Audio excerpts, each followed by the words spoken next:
আমরা গণতন্ত্রের কথা কেন বলব? দেখুন, বাংলাদেশে 18 কোটি মানুষ রয়েছে।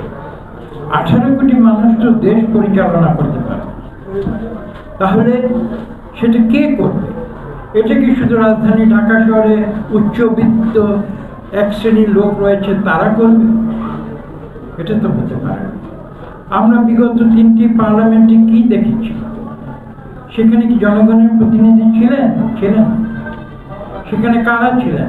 সেখানে ছিলেন একটি ধনী প্রতিভ শ্রেণী। তারা তাদের অর্থবিত্তের ক্ষমতায় তারা রাষ্ট্র ক্ষমতা দখল করে রেখেছে।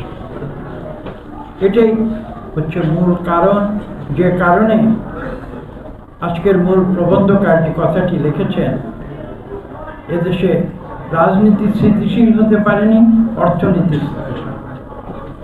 এটাই হচ্ছে তার মূল কারণ। আমরা যদি সত্যিকার অর্থে জনগণের যে সার্বভৌমত্ব, তাতে যদি আমরা বিশ্বাস করি, তাহলে কিন্তু এই দেশ পরিচালনার দায়িত্ব জনগণের হাতে ছেড়ে দিতে হবে। এবং জনগণ সেটা কিভাবে বাস্তবায়িত করবে? তাদের 300 প্রতিনিধির মাধ্যমে, যারা পার্লামেন্টে একটি সুষ্ঠু নিরপেক্ষ নির্বাচনের মাধ্যমে তারা বাংলাদেশের 18 কোটি মানুষের প্রতিনিধি।